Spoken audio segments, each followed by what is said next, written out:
మాట్లాడొద్దు అని చెప్పి ఏదైతే వీడియో పెట్టాడో వెంటనే ఆ వీడియో తీసేయమని చెప్పి నాగన్వేషణ బెదిరించే వీడియో ఒకటి పెట్టడం జరిగింది. అందులో కొన్ని నిజాలు కూడా, నిజాలు అబద్ధాలు తెలియదు, మరి ఆయన చెప్పాలి. బట్ ఎందుకు ఆయన ఏజ్డ్ డిలీట్ చేశారంటారు? ఒక నాన్వేషణ విషయానికి వస్తే అతను అందరి డేటా తీసుకొని పెట్టుకున్నాడండి. ఎవరైతే నన్ను పాయింట్అవుట్ చేస్తారో వాళ్ళ గురించి నేను పాయింట్అవుట్ చేసి పడేయాలి. ఎందుకంటే వాడు తప్పు కావాలని ఎక్కడ చూసుకోడు. ఇప్పుడు జనాలు అందరూ ఏంది అని అంటే ఒక శివాజీ గారి విషయంలో ఆ తప్పుడు మాట దొరకడం వల్ల, వాడు పెట్టిన వీడియోస్ నచ్చకపోవడం వల్ల ఫాలోవర్స్ తగ్గిపోవడం జరిగింది. మన ఇండియన్స్ అయ్యండి ఇప్పుడు నాలాంటి చిన్న చితక వాళ్ళు మాట్లాడితే నాన్వేషణ రియాక్ట్ కాడు. అక్కడ ఉన్నది ఎవరు? అజీబ్. కాబట్టి తను చాలా క్లారిటీతో ఉంటాడు. తన వీడియోస్ అన్ని మనం ఫాలో చేస్తుంటాము, ఉన్నట్టు మాట్లాడతాడు. సో అతని వీడియోస్లో ఎక్కువ పాపులర్ అయిపోతాయి, జనాలకు వెళ్ళిపోతాయి అని చెప్పేసి తన డేటా ఆల్రెడీ దగ్గర పెట్టుకోవడం జరిగింది. సో ఏదేమైనా జరిగింది అని అంటే మన ఇండియన్స్ మీద అటాక్ చేయడానికి నాన్వేషణ రెడీగా ఉన్నాడు. వాడికి ఎందుకు మరి వాగడం ఎందుకు? నీ గురించి తప్పుగా మాట్లాడితే నువ్వు మళ్ళీ వాళ్ళని బెదిరియడం ఎందుకు? అరే ప్రతి ఒక్కటి ఫ్యామిలీలో ప్రతి ఒక్క ఎన్నో ప్రాబ్లమ్స్ ఉంటాయిరా, ప్రతిదీ నువ్వెవడిరా మాట్లాడడానికి? నేను ఎవడు మాట్లాడమంటున్నాడు? నీ ఛానల్ ఎవడు బట్టి పెట్టమంటున్నాడు? అందులో బ్రదర్ అక్కడ విషయం ఏంటంటే ఆయుజుడి గురించి మాట్లాడలేదు, వాళ్ళ తమ్ముడు గురించి మాట్లాడారు. అదే అంటున్నా, నువ్వు మాట్లాడినోడి గురించి మాట్లాడు. ఇప్పుడు నేను ఎవరైతే పాయింట్అవుట్ చేస్తున్నారో వాడి గురించి మాట్లాడకుండా ఫ్యామిలీ దగ్గరికి నువ్వెప్పుడు వెళ్ళిపోవడానికి? మరి నీ ఫ్యామిలీ దగ్గరికి మేము ఎవరు రాలే? నువ్వు పెళ్లి చేసుకున్నావు, విడాకులు తీసుకుని నీకు పెళ్ళం ఉందో లేదో, ఏ పెళ్ళం దాంతో ఉంటున్నావో, ఏ పెళ్ళంతో బోగొడుతోటి ఉంటున్నావో, ఆడదాంతో ఉంటున్నావో ఎవరికి తెలియదు. మరి మేమేం పాయింట్అవుట్ చేయలేదు కదా. నీ పర్సనల్ గురించి మేము ఎక్కడ మాట్లాడలేదు కదా. నువ్వు వీడియోస్ అసభ్యకరంగా పెట్టకు అని చెప్పేసి మాట్లాడినాం మేము. సో నువ్వు అవి పెట్టకుండా మిగతావన్నీ వాళ్ళ ఫ్యామిలీ దగ్గరికి ఎందుకు వెళ్ళినా, వాళ్ళ తమ్ముడు వాడు చేసిండో అవి నిజమా అబద్ధాలా ఇక్కడ వాళ్ళు తెలుసుకుంటారు. నువ్వెవరు అక్కడ కూర్చొని మాట్లాడడానికి? దట్టు ఏంటంటే దాన్ని డిలీట్ కానీ చేయకపోతే నీకు 2026 ఏంటో నేను చూపిస్తాను అన్నాడు. అంత అవసరం అంటారా బెదిరింపులు? అదే ఈ బెదిరింపులతో బతుకుతున్నాడు వీడు. మరి ఎవరు మాట్లాడతావని బెదిరిస్తే మరి ప్రతి ఒక్కరిని మాట్లాడుకుంటూ ప్రతి ఒక్కరిని బెదిరించాలి. నీకు టైం సరిపోదు, ఇంకా బెదిరించడానికి టైం సరిపోదు. ఫస్ట్ ఆఫ్ ఆల్ నువ్వు ఒక అంత బెదిరించేటోడు అయితే ఇండియాకి రారా బాబు. ఇండియాకి వచ్చి మాట్లాడు. ఆ బెదిరింపులన్నీ మేము దగ్గర నుండి పక్క నుండి వింటాం. నువ్వు పక్కకు వచ్చి మాట్లాడు. ఎక్కడో ఉండి నీకు అవసరం లేని విషయాలు మాట్లాడడం కాదు. ఓకే, నువ్వు ఇంట్లో కూర్చొని ఆరెంజ్ బత్తాయి లాగా మాట్లాడతావులే, ఎన్ని టాపిక్స్ అయినా సరే ఇక్కడికి వచ్చి నాలా కష్టపడి చూడు, ప్రతి ఒక్క ప్రదేశం గురించి చూపించి మాట్లాడుతున్నాను. అరే నువ్వు కష్టపడి ఎవరికైనా పెడుతున్నావారా?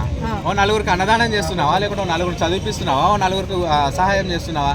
ఏమిటో నువ్వు కష్టపడేది? నీకోసం నువ్వు కష్టపడుతున్నావు. కష్టపడ పండుకో, చెద్దరేసుకొని పండుకోరా బ్యాంకాక్లా. ఎవడు కష్టపడమంటుంటే మేము అడుగుతున్నావా మా కోసం వచ్చి కష్టపడమని? ఎవడి ఇష్టం ఆడిది, ఎవడి కష్టం ఆడిది. నీ కష్టం నువ్వు పడరా బాబు, మేమేమో అడగట్లా. అరే మా కోసం కష్టపడరా మేము అడుక్కున్న రోజు నువ్వు మాటాను. అరే నన్ను మీరు అడిగారు కాబట్టి కష్టపడ్డారా? చాలా మంది కాషాయపు దుస్తులు వేసుకొని దాని వెనక ఎన్నో అక్రమాలు చేస్తున్నారు, అన్యాయాలు చేస్తున్నారు. ఎవరిని ఉద్దేశించి మాట్లాడుతున్నారు? వాడి ఉద్దేశం ఏది ఉండదండి. 4 మాటలు వదలాలా, దాని గురించి 4 రోజులు మాట్లాడుకోవాలని చెప్పేసి వాడు వదులుతున్నారు తప్ప వాడి ఉద్దేశం ఏం లేదు. ఒకటి జనాలు ఏంటంటే వాడు వదిలిన ప్రతిదాన్ని పట్టుకొని వేలాడకుండా వాడిని ఫస్ట్ అన్సబ్స్క్రైబ్ చేయమని నేను ఫస్ట్ నుంచి మొత్తుకుంటున్నా. వాడికి సబ్స్క్రైబర్స్ లేకుంటే వాడి వీడియోలు పోవు. ఎవడు చూస్తాడు? ఎందుకు సెర్చ్ చేస్తున్నారు మీరు వెళ్ళి యూట్యూబ్లో వాడి వీడియోస్ కోసము? సెర్చ్ చేయకుండా వదిలేయండి. అవసరమైన టాపిక్ గురించి మాట్లాడుకోండి. అనవసరమైన టాపిక్ గురించి ఎందుకు మాట్లాడుతున్నారు?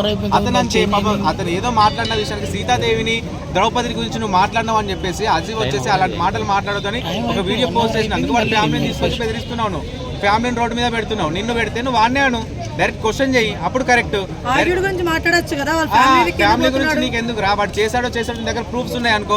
మరి నువ్వు అందరు ప్రూఫ్స్ దగ్గర పెట్టుకొని ఏం బిగ్దాం అనుకుంటున్నావు? నాకు అసలు అర్థం కావట్లేదు.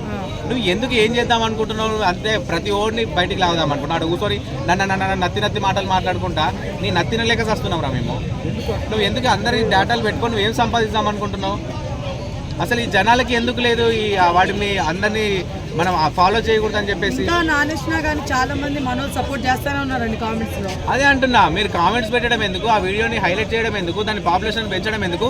వదిలేయండి వాడి గురించి. ఇకనైనా వాడి గురించి మాట్లాడడం ఆపేయండి. నాన్వేషణ గాడు ఉంటే వాడు బతిమలాడుకోవాలి మనల్ని. ఇప్పుడైతే ఎట్లా బెదిరిస్తున్నాడు అట్లా బతిలాడుకున్న వీడియో రావాలి. అరే నా వీడియో చూడండి రా ప్లీజ్, దాన్ని బతిమలాడుకునేటట్టు చేయండి. అది మన కెపాసిటీ. అది నీ చేతిలో ఫోన్ ఉంది, నువ్వు చేయలేవా? వాడిని ఎక్కడో కొట్టాల్సిన పని లేదు కదా నువ్వు వెళ్ళి డైరెక్ట్గా. వాడు మళ్ళీ డైరెక్ట్ వార్నింగ్స్ ఇస్తున్నాడు ఇండియన్స్కి. అంటే నిన్న ఇన్స్టాగ్రామ్ స్టోరీ కూడా పోస్ట్ చేశారండి. పవన్ కళ్యాణ్ గారిది వకీల్ సాబ్ మూవీలో ఉంది కదా. సో అంటే అబ్బాయిని గురించి మాట్లాడాడు, బూతులు మాట్లాడాడు. తెలుసుకోండిరా డాష్ కొడకల్లారా అని. అరే నువ్వే పెద్ద డాష్ నా కొడుకురా. మేమందరం చెప్పాల్సిన పని లేదు. ప్రతిసారి నీ గురించి మాట్లాడి మా నోరు ఖరాబ్ చేసుకుంటున్నాం తప్ప కానీ నీ గురించి మాట్లాడిన వ్యర్థం. సో నువ్వు ఆ నజీబ్ గారు ఏదైతే తను పోస్ట్ చేసిండో వాళ్ళ ఫ్యామిలీ గురించి మాట్లాడడం 100% రాంగ్.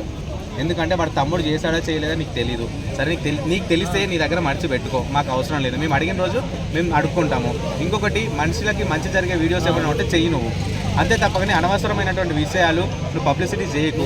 ప్రతి ఒక్కరిని పాయింట్అవుట్ చేస్తే నీకు ఏమీ రాదు. ఫస్ట్ నీకు వీడియోస్ వ్యూస్ పెరిగి నీకు మిలియన్స్లో వ్యూస్ వచ్చి డబ్బులు సంపాదించుకుంటున్నావు తప్ప కానీ అవి 4 రోజులు తింటావు అంతే. అది మంచి సంపాదించిన కష్టంతో వచ్చిన డబ్బులు కావు. కష్టపడి సంపాదిస్తే 4 రోజులు మిగులుతాయి.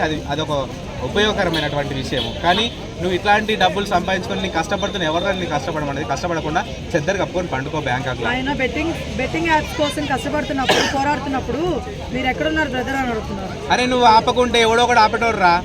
ఇప్పుడు అంటున్నా, నువ్వు పెట్టిన విషయం మంచిదని నా రోజు చెప్పా, కానీ నువ్వు ఆపకుంటే ఎవడో ఒకటి ఆపేవాడు.